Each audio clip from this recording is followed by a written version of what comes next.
மக்கள் நலனில் அக்கறை கொண்டு இரவு பகல் பாராமல் அர்ப்பணிப்பு உணர்வோடும் மனித நேயத்தோடும் சகோதரத்துவத்தோடும் மருத்துவர்கள் சிகிச்சை அளிப்பது போற்றுதலுக்கு உரியது. தற்போது அரசு மருத்துவர்கள் தங்களின் ஊதிய உயர்விற்காகவும் அடிப்படை கோரிக்கைகளுக்காகவும் போராட வேண்டிய கட்டாய நிலைக்கு தள்ளப்பட்டுள்ளனர் என்று தமிழ் மாநில காங்கிரஸ் தலைவர் ஜி.கே. வாசன் தெரிவித்துள்ளார். இறைவனுக்கு அடுத்ததாக நம் உயிரை காக்கும் பணியில் அயராது பாடுபடும் மருத்துவர்களின் நியாயமான கோரிக்கைகளை தேசிய மருத்துவ தினத்தில் தமிழக அரசு நிறைவேற்ற வேண்டும் என்றும் ஜி.கே. வாசன் வலியுறுத்தியுள்ளார். புதிய மின் இணைப்பு பெறுவது, மின் இணைப்பு பெயர் மாற்றம் செய்வது உட்பட பல்வேறு சேவைகளுக்கான கட்டணங்களை 3.16% உயர்த்தி தமிழக மின்சார ஒழுங்குமுறை ஆணையம் உத்தரவிட்டுள்ளது. தமிழகத்தில் வீடுகளுக்கு ஒரு முனை மற்றும் மும்முனை பிரிவில் மின் இணைப்பு வழங்கப்படுகிறது. இரு பிரிவிலும் புதிய மின் இணைப்பு வழங்க மீட்டர் வைப்பு தொகை, மின் பயன்பாடு வைப்பு தொகை, வளர்ச்சி கட்டணம், மின் இணைப்பு கட்டணம், பதிவு கட்டணம் ஆகியவற்றை உள்ளடக்கிய பல்வகை கட்டணத்தை மின்வாரியம் வசூலிக்கிறது. அதன்படி ஒரு முனை பிரிவில் மின் இணைப்பிற்கான கட்டணம் 1070 ரூபாயில் இருந்து 1105 ரூபாயாகவும், மீட்டர் வைப்பு தொகை 800 ரூபாயில் இருந்து 825 ரூபாயாகவும் உயர்ந்துள்ளதாக கூறப்படுகிறது. சிவகங்கை மாவட்டம் திருபுவனம் அருகே விசாரணைக்கு சென்ற வாலிபர் உயிரிழந்த விவகாரத்தில் கைது செய்யப்பட்ட போலீசாரை ரிமாண்ட் செய்ய விடிய ஆவணங்களை ஏடிஎஸ்பி சுகுமார் தலைமையில் தயாரித்துள்ளதாக கூறப்படுகிறது. பிரேத பரிசோதனைக்கு பின் கொலை வழக்காக மாற்றப்பட்டு குற்றப்பிரிவு போலீசார் 5 பேரை கைது செய்தனர். விசாரணை அதிகாரியாக நியமிக்கப்பட்ட ஏடிஎஸ்பி சுகுமார் தலைமையில் கைது செய்யப்பட்ட 5 போலீசாரையும் திருபுவனம் காவல் நிலையத்திற்கு அழைத்து வந்தனர். காவல் நிலையத்தில் உள்ள அனைத்து விளக்குகளும் அணைக்கப்பட்டன. மாடியில் மட்டும் விளக்கு வெளிச்சத்தில் நள்ளிரவு 1 மணி முதல் காலை 4 மணி வரை ஆவணங்கள் தயாரித்ததாக கூறப்படுகிறது. திருபுவனம் நகர் முழுவதும் பலத்த போலீஸ் பாதுகாப்பு போடப்பட்டிருந்தது.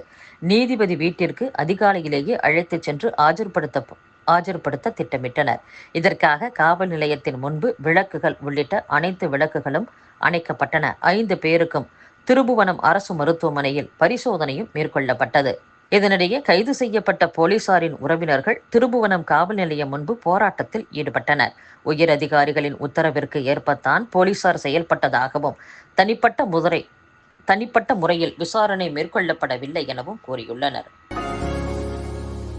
ஹிந்து முன்னணி அலுவலகம் மீது வெடிகுண்டு வீச்சு, அத்வானி வருகைக்கு எதிர்ப்பு தெரிவித்து பைப் குண்டு வைத்தது என பல்வேறு வழக்குகளில் கடந்த 30 ஆண்டுகளாக தேடப்பட்டு வந்த பயங்கரவாதிகள் அபுபக்கர் சித்திக், முகமது அலி ஆகியோர் ஆந்திராவில் கைது செய்யப்பட்டுள்ளனர். கடந்த 2012 மற்றும் 2013 ஆண்டுகளில் மதுரையில் பால் வியாபாரி சுரேஷ், ராமநாதபுரம் மாவட்டம் பரமக்குடியில் பூசாரி முருகன், வேலூரில் பாஜக மருத்துவ பிரிவு செயலர் அரவிந்த் ரெட்டி, பாஜக மாநில பொதுச் செயலாளர் ஆடிட்டர் ரமேஷ் உள்ளிட்டோர் அடுத்தடுத்து கொல்லப்பட்டனர். மேலும் மாநிலம் முழுவதும் இந்து அமைப்பு நிர்வாகிகள் மற்றும் தொண்டர்களை குறிவைத்து தாக்கப்பட்டனர். இது போலீசாரை அதிர்ச்சியடைய செய்தது. இது குறித்து சிபிசிஐடி பிரிவின் எஸ்ஐடி எனப்படும் சிறப்பு புலனாய்வு குழு அதிகாரிகள் விசாரித்தனர். இது தொடர்பாக மதுரையைச் சேர்ந்த அல் உம்மா பயங்கரவாத அமைப்பைச் சேர்ந்த போலீஸ் ஃபக்ருதீன், பிலால் மாலிக், பன்னா இஸ்மாயில் உள்ளிட்டோர் ஆந்திர மாநிலத்தில் கைது செய்யப்பட்டனர். பயங்கரவாத கும்பலின் தளபதியாக செயல்பட்டு வந்த நாகப்பட்டினம் மாவட்டம் நாகூரைச் சேர்ந்த அபுபக்கர் சித்திக், திருநெல்வேலி மாவட்டம் மேலம்பாளையத்தைச் சேர்ந்த முகமது அலி ஆகியோர் தப்பிவிட்டனர். மொத்த கொலைகளுக்கு மூளையாக செயல்பட்டது அபுபக்கர் சித்திக் தான். இந்து அமைப்பு தலைவர்கள் மற்றும் பாஜக நிர்வாகிகளை எப்படி கொலை செய்ய வேண்டும், போலீசாரிடம் சிக்காமல் இருப்பது எப்படி என்பது குறித்து போலீஸ் ஃபக்ருதீன் உள்ளிட்டோருக்கு அபுபக்கர் சித்திக் தான் கட்டளை பிறப்பித்துள்ளார் என்பது தெரியவந்தது.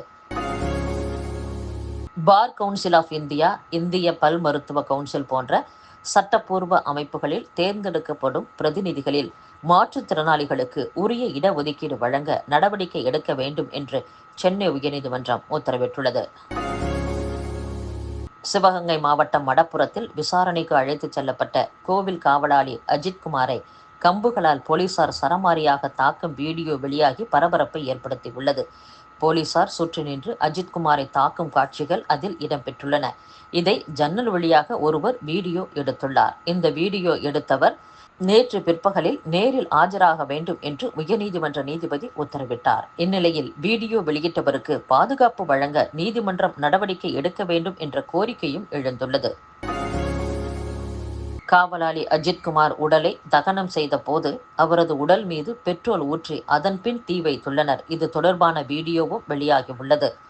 பொதுவாக உடல் தகனத்தின் போது கற்பூரம் வைப்பர், பெட்ரோல் ஊற்றுவது இல்லை. ஆனால் அஜித்குமார் மரணம் கொந்தளிப்பை ஏற்படுத்தியுள்ளதால் வேகமாக உடலை எரித்துவிட வேண்டும் என்பதற்காக போலீசாரின் நெருக்கடி காரணமாக பெட்ரோல் ஊற்றப்பட்டதா என்ற சந்தேகம் பொதுமக்களிடம் ஏற்பட்டுள்ளதாக கூறப்படுகிறது.